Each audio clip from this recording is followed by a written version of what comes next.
I'm very pleased to be speaking to Brian Brewer this morning, or his afternoon. Welcome, Brian. Can you share a little bit with us about who you are and what you're currently doing? Thank you, Graham. It's a delight to be with you.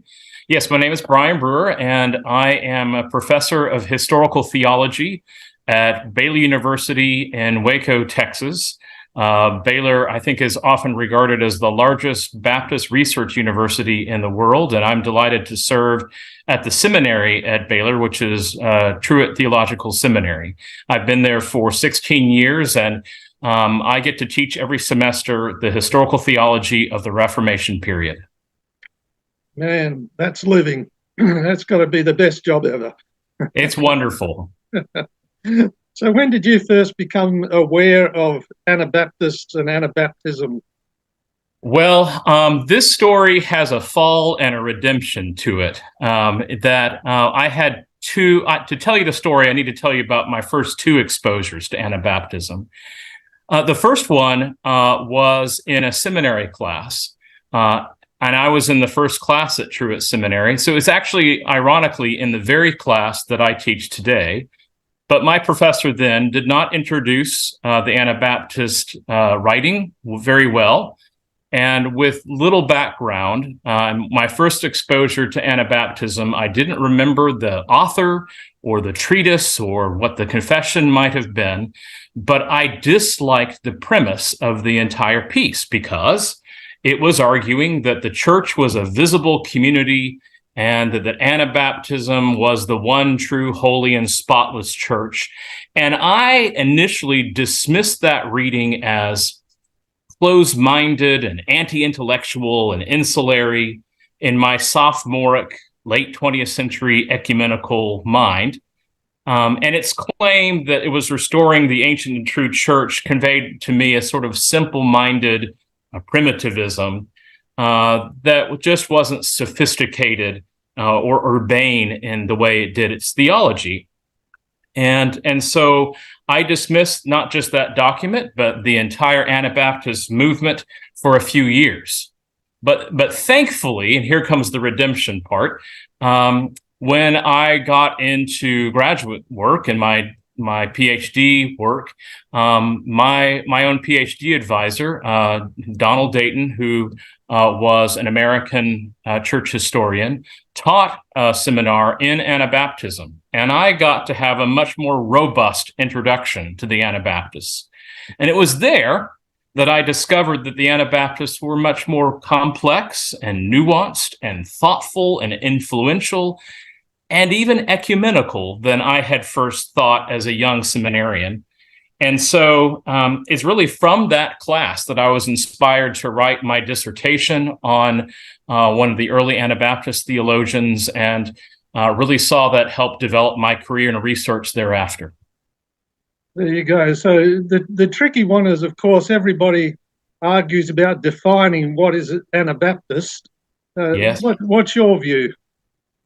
Well, of course, and I don't want to get into a history lecture, but, when we think about the Anabaptists, we actually have to go even before the Reformation period to the term Anabaptista, which started really in the 4th century, where it was following in the 3rd century the Donatist controversy, where there were those in North Africa in particular who had been baptized and were concerned about the legitimacy of their baptism when those who baptized them wound up recanting the faith.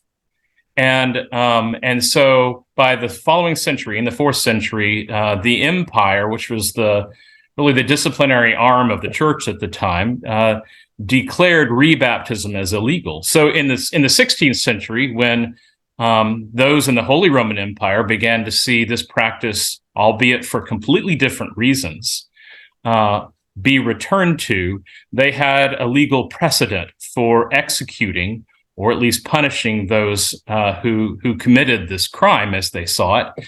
Of course, those who hold to Anabaptism, literally the term does mean rebaptizers. It's not a name they themselves would have chosen for themselves. In fact, they were constantly arguing that that's exactly what they were not doing, is rebaptizing, but baptizing legitimately for the first time.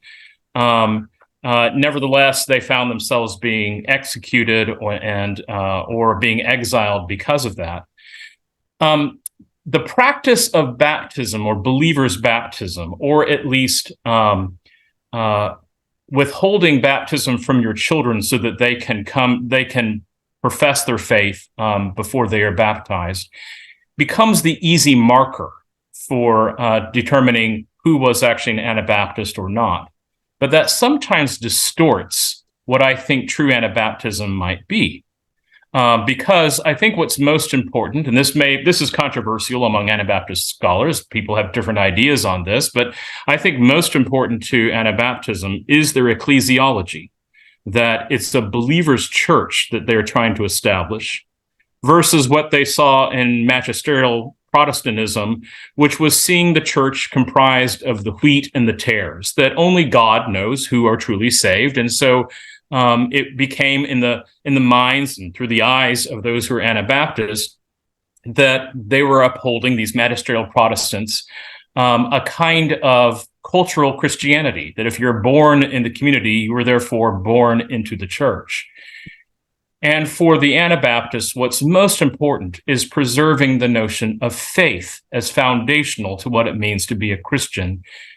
And it is for this reason that baptism becomes the proper entrance into that. So therefore, one must be mature enough to articulate that faith in order to be baptized and be a part of the visible church. So for those who hold to a visible church by profession of faith and commitment to the congregation, I think that's really the key part to understanding who an Anabaptist was in the 16th century. Well, that's a longer explanation than some have given so far, but thank you for all of that. That's brilliant. Absolutely. Sorry, I didn't mean to make it go that long. No. It wasn't a full-blown lecture. I'm very happy for that. But it segues into, well, why should we commemorate 500 years since that little group in Zurich first decided to break with the Zurich City Council and withhold their kids from baptism and go ahead and then rebaptize themselves? I think this is an important thing for not just those who may see themselves as direct descendants of the Anabaptist tradition. Primarily, we think of Mennonites and Amish and the like, and also Baptists who have a complicated history with Anabaptism, which I suppose we'll talk about in a little bit here. But I think it's an important thing to mark for the Church Universal, to recognize the complexity within Christianity and within the Western Church, and to understand actually how much this little movement that was so persecuted to the corners of Europe became for the entire Christian tradition. Most any church in the West, I know from my experience, most any church in America has been strongly influenced by the Anabaptist principles. Today, and in many places in the world, if you're fortunate enough to live in a place that has religious freedom and freedom of conscience, these were principles that some believe were first articulated by the Anabaptists. And there is a growing sense of how much this particular movement has influenced even the worship of churches well beyond its own traditions. So it's important to have these markers, these anniversaries, to remember not just who we are as theological descendants, but help the entire church discover its complexity. Sounds good. So we might be seeing you at BWA in Brisbane in 2025 with an answer like that. I'd be delighted to be there. I keep pushing the invitation. Yes. So what was it specifically about Anabaptism that sort of attracted you to start pursuing that study of an Anabaptist person or Anabaptist theology, being a good Baptist?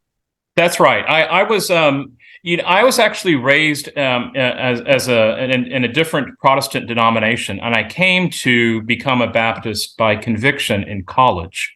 And I think a part of that, even as I became a Baptist, I was still trying to study what decision I made, how I felt compelled, convicted to become a Baptist. And I was very fortunate. I already brought up his name. My PhD advisor, Don Dayton, who was a Wesleyan, fantastic scholar, I didn't really realize what he did for me is what he did for all of his students until I went to his funeral. And that is he perpetually had students study their own traditions. And he thought every tradition had something to offer to the greater church. And it was in the midst of that PhD seminar in Anabaptism that at the end of one class, he slid a book by Balthasar Hubmaier across the table to me and said, "You should write your dissertation on Hubmaier." I was planning to write my dissertation on Karl Barth's doctrine of baptism. And this actually went much more to the roots of my own heritage. And so he really, he knew what I needed more than I did at the time, but that really got my career started. Well, there you go. These people who teach us and we who teach others, Yes. It's a surprising domino effect in some ways, isn't it? Yeah, absolutely. It's one of the things that inspired me to be a teacher because so many were so influential to me. So what was it in the end about, say, Hubmaier that really drove your studies and has influenced your own understanding of being Baptist? Conflating a couple of our questions. Oh, absolutely. I think Balthasar Hubmaier, first of all, he broke the stereotypes of Anabaptists as being simpletons. As you know well, Graham, Hubmaier was the only first-generation Anabaptist with a doctorate in theology, studied under Johann Eck, which is absolutely incredible and ironic, theologically, one of the greatest Catholic scholars at the time. And someone who was well-read in several languages and in patristics, and someone who understood the tradition and who interacted well with those in the magisterial Protestant tradition as he was beginning to morph towards Anabaptism. And I saw a lot of what happened in his story is what happened in my story as someone who grew up in a magisterial Protestant tradition who became a Baptist. And so I think that particular that particular interest and parallel helped me to understand more about who I was, and particularly as I studied, my dissertation was on his sacramental theology, and that was really the thing that helped make me become a Baptist by conviction. Fascinating, isn't it? Yeah, it really is. Reading these 16th century guys can influence how we think in the 21st century. They always say you can learn something about a person by an academic by seeing what it is they wrote their dissertation on, because it's often autobiographical. Yes. Yes. I won't pursue why I wrote on Hubmaier. That's for another conversation. I'll ask you in privacy later. So okay. So at Truett, when you teach these things, is that the only course that you teach there, that you offer some information on Anabaptism, or are there other ways that you do that?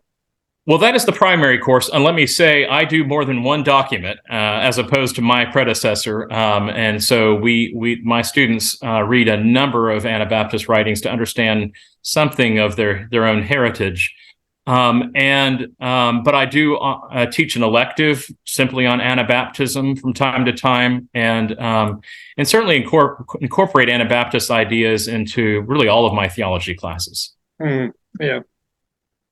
So if somebody listening to us hasn't really got any idea about who the Anabaptists are or whatever, what sort of introductory reading would you offer them to say, here, start here?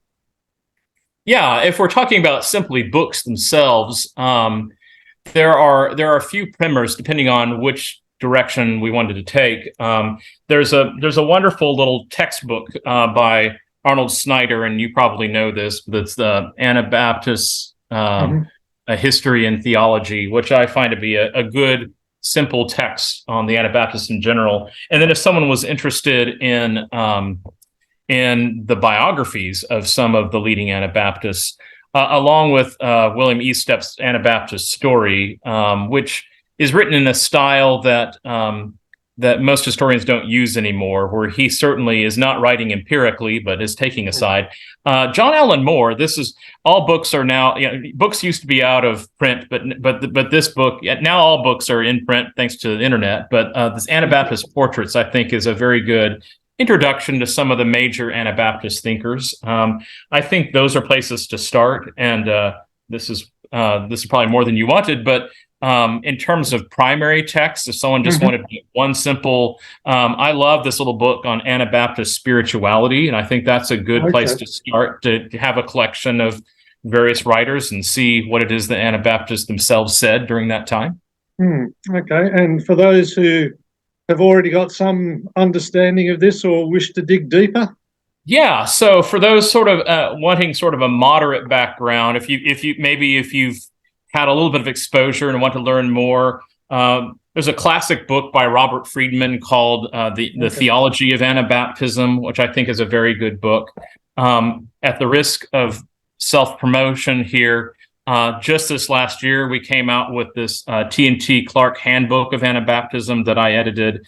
And I think this really is a good hybrid for scholars, but also for people who are just studying Anabaptism, that gets into history and doctrine alike. And then perhaps for the most advanced scholars is the Companion to Anabaptism and Spiritualism by Brill. Those would be probably good places to start for the different ranges of people being exposed to Anabaptism. Brilliant. So if you could put a link to those in an email or type them out or something, that would be helpful, because we want to provide some resources to folk who might have a little look at our conversation. I'd be delighted to do that. Thank you. That would be brilliant. I'm not sure if there's anything else that you'd want to share with us about your journey with Anabaptism. Where's it going in the future, do you think? Well, I think an important thing is thinking about, as Baptists, what it means to understand the Anabaptist heritage.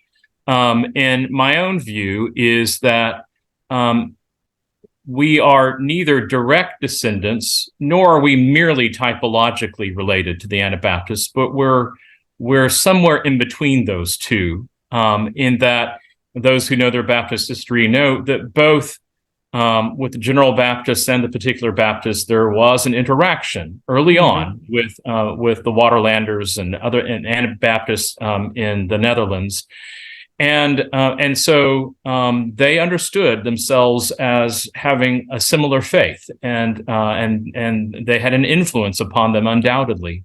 So I think that's an important thing to see, and I think what's really important for Baptists to understand is that believers' church ecclesiology. And I'm afraid in some circles of Baptist life, we are losing something of that. I can say in the American context, where, especially in the American South, where there is a kind of lingering Christendom, especially in states in the South where Baptists may outnumber all other Protestants, it's easy to lose those convictions of freedom of conscience and freedom of religion.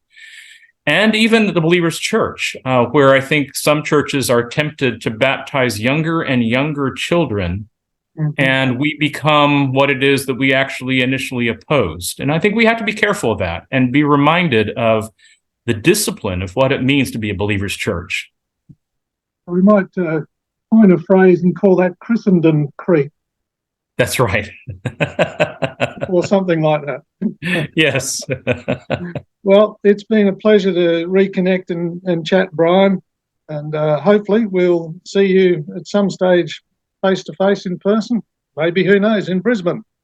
Well, I would look forward to it. It's always good to see you, Graham, and hope you have a good winter here. Thank you. I'll try and stay warm. Bye now. All right, take care.